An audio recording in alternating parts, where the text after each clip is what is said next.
Hey it babes, welcome back to my channel. It's your girl Nikki D, whatever you want to say, and I am back with another video. Actually, I'm back with a new segment. If you guys are new to my channel, make sure to hit that subscribe button. That way you can join the It family, because if you're not subscribed to the It family. If you guys are new to my channel, make sure to hit that subscribe button. That way you can join the It family, because if you're not subscribed to the It family, then what are you doing? And if you're returning It babe, welcome back. But for the new people that clicked on my channel, my name is Nikki. We are starting a new segment on my channel, which is Girl Talk Tuesdays, where I'm going to be uploading every Tuesday Girl Talks. Well, you know what? I'm going to be uploading, I'm going to be uploading once a month, Girl Talk videos. I feel like that's another way of just like spicing up my content, where we do some girl talk. I know that I have male listeners, so I mean, I guess y'all can listen to and get in tune. But yeah, we're going to be starting a new segment on my channel, Girl Talk Tuesdays, where I ask my social media to send me questions for Girl Talk, and we're just going to be talking. Well, on our Girl Talk Tuesdays, we are going to be drinking some wine. I have some wine. This is some Chardonnay. So if you need to pause this video right now, go ahead and pause it. Matter of fact, I'm going to give y'all a few minutes to go grab y'all wine. But if y'all need to pause me, go grab your wine. Thank you. Thank you. On my social media, I posted to ask me some Girl Talk questions. And I got some questions. And so we're going to get into it. We're going to get into the girl talk. First of all, I just want to say thank you for everyone that commented and gave me some topics to talk about. So that's exactly what we're going to do. The first topic we're going to get into is balancing independence in relationships. Okay, so balancing independence in relationships, that's still kind of tricky for me, for the ones that know that I'm in the stage of dating. But I can talk about just like being independent. So I would say me being independent stemmed from me being a teen mom. Little backstory, I was 16 and pregnant. I had my oldest child on my 17th birthday, which is our birthday is coming up. But I feel like just being a young mom made me very independent, made me want more in life. I just remember me being pregnant, not wanting to depend on anyone for anything, not even my mom, not even my family. I just wanted to be an independent woman. And I remember me saying, oh, I want to be able to take my daughter to her appointments. I don't want to have to catch the bus. I don't want to have to ask for rides. I don't want to have to wait basically on anyone. So my independence came from that, wanting more for me and my daughter, because it was just me and her at the time. Well, she wasn't even born, but just wanting more for me and my child, not having to depend on anyone. Because at the time, of course, I was 16 and pregnant, so I used to have to catch the bus. I used to have to ask for rides, depend on other people, and I just got to the point when I was just like, once I have my baby, I don't want to have to depend on anyone. Balancing independence in relationships, I just feel like as a woman, you should have your own. I was married about 6 months ago, and I got to the point where I was dependent, I would say, just relying on someone, relying on someone's answers, relying on someone's like judgment, basically, just to make my next move, basically. As a woman, I feel like you should just have your own. And when you get into a relationship, I feel like whoever you get into a relationship with is supposed to add on to your add on. Being 26, about to be 27. Honestly, babe, I made a list of my non-negotiables, my wants and my needs from a partner. Hopefully I answered that. Okay. The next topic we got is lessons learned from a heartbreak. My lessons that I learned from a heartbreak, I would say, would be not settling, not ignoring the red flags, and having a voice in my relationship. A person is going to be who they are. And once they show you who they are, you just have to dissect who they are and just move with the flow, move with grace. Lessons I learned from a heartbreak is not settling, not dimming my light, knowing who the fuck I am and not losing myself, and knowing when to move on. Those are my lessons that I learned from a heartbreak. The next topic is how to heal. Now, that is something that I'm still in the process of doing. I'm still healing. I feel like I am 80% healed. I feel like God gave me a sign, a little test today. I'm not gonna lie. Matter of fact, we just want to be honest, okay? So you guys know I was married. My ex-husband wrote me today, to be exact. To be exact. I don't even know what was on this man's mind. I don't know why he wrote me. Maybe to like clear his conscience. But I feel like this was a sign from God just to see if I was still a dumb bitch, basically. Like, was I gonna, you know? So let's see what my ex. So today is January 11th. My ex wrote me at 2:16 p.m. today, and this is what he said. I did a lot of thinking about everything I'd done and everything we went through. I'm so sorry for causing all the trauma and I'm so sorry for causing all the trauma and not upholding you as the person who meant more than life to me. I was so many things that I shouldn't have been, and it made me and it, I sorry. I was so many things that I shouldn't have been, and it made you hate me for the shit. I wish I could do it all over again. I miss you so much. Even if we never talk again, I love you forever, my love bug. Now, I feel like that was a sign from God, just basically just testing my healing journey. The old me would have reverted back, would have DM'd him back. I didn't do none of that. I just read the message and I just went on about my day. So, like I said, I feel like I'm about 80% healed. I still have 20% to work on, which I'm in therapy doing. That's something that I'm learning to do. Healing takes some time. I felt like during the breakup, I started like my healing process. And then after the breakup, that's when I went like full throttle. I was just like, I'm on this journey, you know? So I would say my tips for healing. Oh, let's take a sip.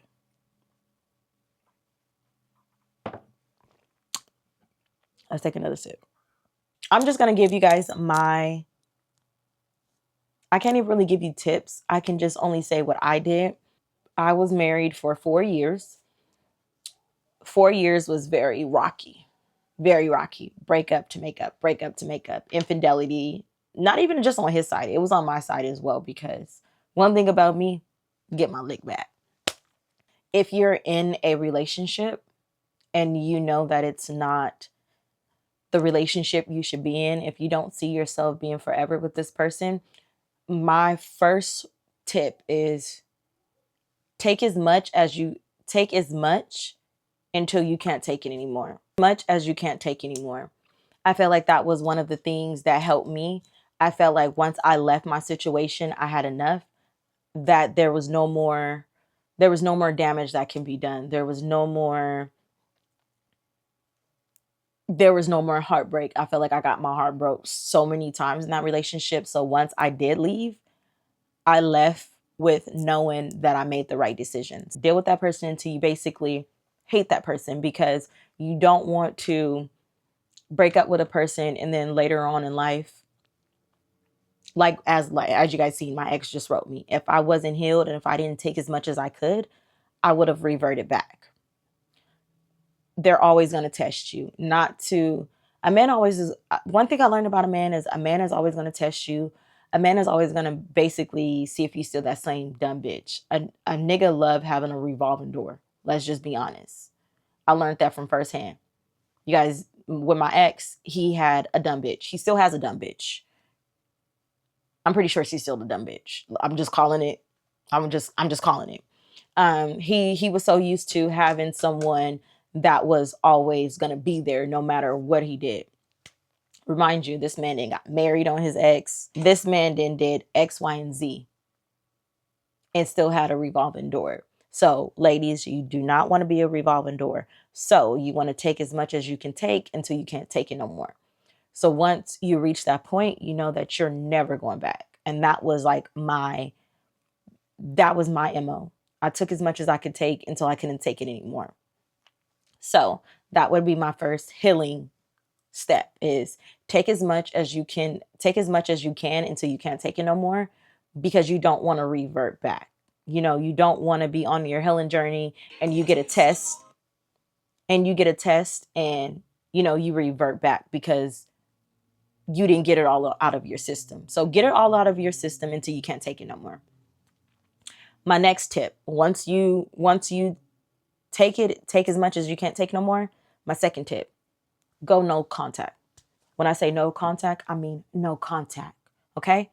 I don't care how hard it gets, because I know how hard it gets. I was at one point, and I'm just going to be honest. At one point, I did. That's why I'm in therapy. So shout out to therapy. Okay. So after taking as much as you cannot take, my next recommendation is getting into therapy. Now, I feel like therapy helped me a lot. It just elevated me to knowing my worth, knowing my non-negotiables, knowing exactly who the fuck I am. So my second recommendation of healing is getting into therapy. Talk to someone that you don't know. And I love my friends, I love my family, but we all know how they can be. They can be biased. You know how when you want to vent to someone and you just want to vent to someone and you don't want to hear anything. You just want to basically like vent. So I felt like with my therapist, I was able to vent. She was able to let me express my feelings. Even sometimes I didn't even know what feelings I was feeling. She helped me. She guided me of my feelings. Like, that's one thing that I love about therapy. I'm able to tackle the feelings that I'm feeling. That was one thing that was hard for me, not knowing like how I felt, like knowing if I was angry, knowing if I was sad, knowing exactly what I was feeling. Like, she helped me pinpoint all of that. So my next recommendation is getting into therapy. My third recommendation is going no contact. I mean, cold turkey. I mean, not talking, not stalking any pages, not texting, not downloading the texting app and texting that person. I mean, cold turkey. One thing that helped me was changing my number. I knew if I had the same number, I knew that it was going to be easy access for my ex to contact me. Changing your number. Going cold turkey, changing your number, stopping everything. That's my next recommendation if you are trying to heal. You have to stop the contact. You have to stop the contact. You have to stop the lurking. You have to stop everything. I know it can be hard. Trust me. I went through the emotions up until July. Up until August. So from July to August, I was going through the emotions of just like, did I make the right decision? But also in my mind, I was like, I didn't make the right decision, because it was nothing but heartbreak, heartbreak, heartbreak, heartbreak, heartbreak. It was nothing but just like drama, drama, drama. Like, it was nothing good that was coming from the past. So I'm just like, I did make the, right decision. So I had to soak in my feelings. I had to really understand what I was feeling and pinpoint how I was feeling, and just started dealing with my emotions. So going no contact. My fourth tip of healing would be just pouring back into you. Just literally pouring back into you, finding new hobbies, finding new things that you like. Not even just finding new things that you like, but reverting back to old things that you like. Like, I started finding new things that I liked it, and I started finding old things that made me comfortable and happy. One thing that in therapy that my therapist taught me is, when you're feeling uncomfortable, when you're feeling sad, you have to make yourself comfortable. So I started making myself comfortable with new things and old things, just pouring back into me. So those would be my recommendations of healing. Once you do those four things, you're going to be like me. Like, like I said, God tested me today to see if I was still a dumb, and I passed the test. Okay. So if you want to be like me and pass the test, because one thing that I noticed about a man, And just even like talking to men, men know when they lose out on something good. They will always come back, even if it's a month later, 2 months later, 6 months later, a year later. They know when they lost a good thing. And trust me, if you was the best bitch that you could be, he know he lost you, babe. So just show him, just keep proving to him that he lost the baddest. Okay, that's my next recommendation, is just proving to him of why he lost you. So those would be my tips of healing. Hopefully I explained it right. I am a little wine tipsy, so like I said, hopefully I explained it right. And what's your tips on chasing your dream? My tips on chasing your dream is going for it. Going for it. Not allowing no one's opinions, no one's noises, no one opinions dictate your dreams. Your dreams are your dreams. They're not made for everyone. They specifically for you. So no one's going to take your dream serious unless you take your dream serious. So my tips on chasing your dreams is going for it. Not listen to the outside noise, not listen to opinions from family members, from friends, the person that you laying with in bed at night. You got to do it. You just got to chase your dream. My tips on chasing your dreams is just going for it. Not listen to no outside noise. Not listen to no opinions. Directly going for it. God gave that dream to you, so you have to execute it. So that's my tips on chasing your dream. Okay. Next topic is any advice on someone wanting to be a content creator. My advice, if you want to be a content creator, is going for it. Literally doing it. Literally just filming. Yeah, literally basically just filming. Filming. Next topic is how do you juggle being a mom and having your own businesses? Me personally, how do I juggle being a mom and having my own businesses? I have multiple businesses. For the ones that don't know, I sew lashes, still sell lashes. I sew lashes, still sell lashes. I was an esthetician. I'm a bartender. I'm a content creator. I have multiple businesses. One thing that helped me with being a mom and still having my own businesses was just knowing what I'm doing it for, knowing that I want to achieve more, knowing that I want more, knowing that I wanted to achieve more, and knowing that I wanted more, not only for myself, but for my kids. Just wanting my kids to know that whatever you set your mind to, whatever goal, dream you have, you can do it. My kids know if they want to be the president, be the president. Mama finna support you. My kids know. How did you bounce back from your divorce? You seem so much happier and at peace. Thank you. Honestly, I can truly say I'm more happier and I'm more at peace. My house is not chaotic. My house is not filled with the what ifs, because I know for sure my ex was sitting on my toilet texting bitches. I ain't got to worry about that. I ain't got to worry about that no more. But how did I bounce back from my divorce? Honestly, my answer would be bouncing back from my divorce is just pouring back into me, just rebuilding my confidence, rebuilding me, just pouring back into me. That's what helped me bounce back from my divorce. The next topic says, I've been broken up from my ex for 6 months. Is it okay for me to date?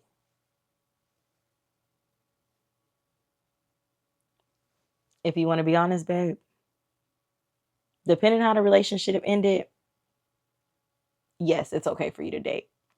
Me being me, I started dating while getting divorced. Not gonna lie. Not gonna lie. I did. I did because I was over it at that point. So yes, it's definitely okay for you to date now. Okay? Date with intention. My recommendation for you, if you're open to dating now, set your non-negotiables, set your boundaries, and don't break that. Don't let no one shift your perspective, your views. Stand on what you want. The right man he gonna be that. I'm talking to this man and his baby mama has already wrote me on BS. Take a sip to that.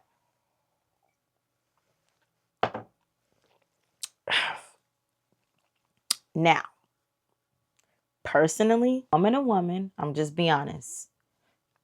I've been through that. I ignored the red flags. And I don't want you to ignore the red flags. If she's writing you, it's because he's giving her some type of attention. I'm just going to be honest.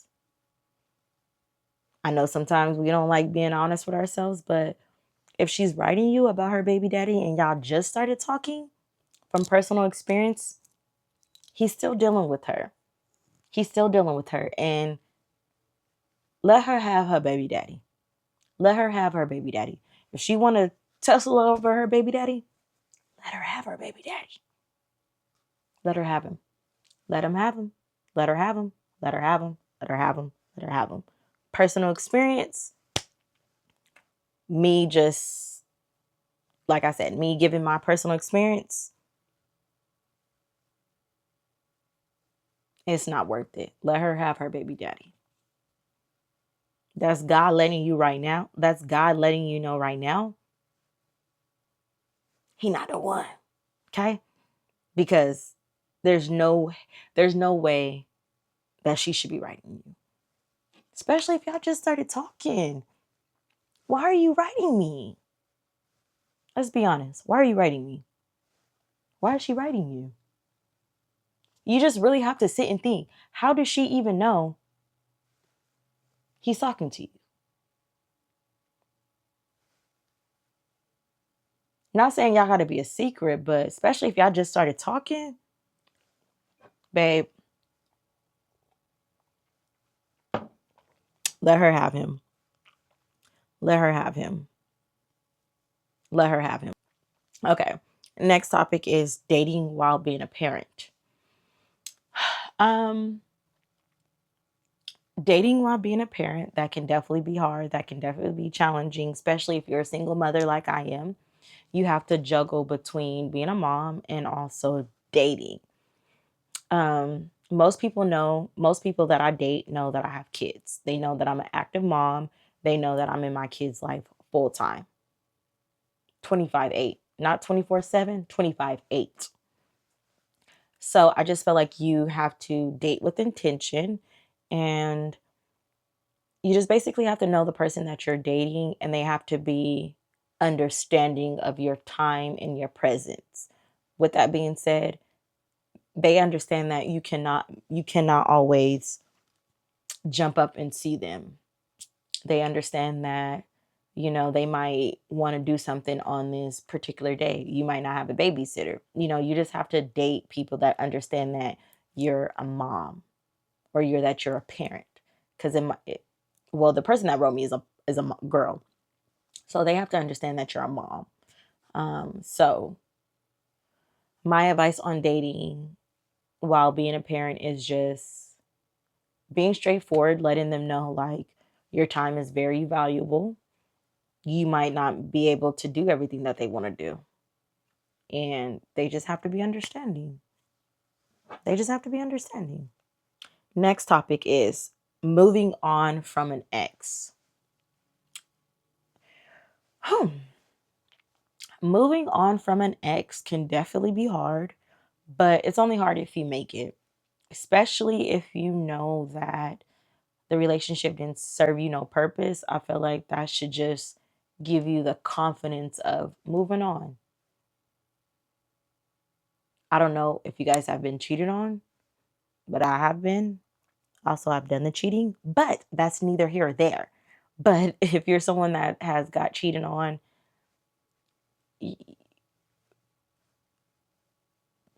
just don't let nobody play with you. Just you guys broke up for a reason and things didn't work out. Life is life. Life happens. Life moves on. Just like you didn't think that you can get over the person from your last ex and the ex before that and the ex before that and the ex before that. life goes on. Life goes on and paths separate. You just got to be comfortable with, letting people go.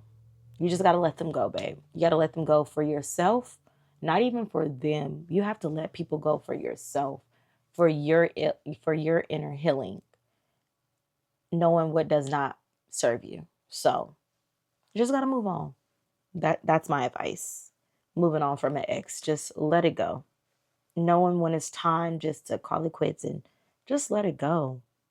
Let them dusties have them. Next topic is fake friends and jealous friends. Whew, ran out of wine. My advice, because I've definitely had a jealous friend and also had a fake friend. Someone that I felt like back then couldn't do no wrong in my book. Looking back at it, she was jealous and she was fake. That's why I whooped her ass. But you ain't got to be like me. You ain't got to whoop their ass. You can move on with grace. You just have to you just have to cut them off. You just have to let them go. I know friendship breakups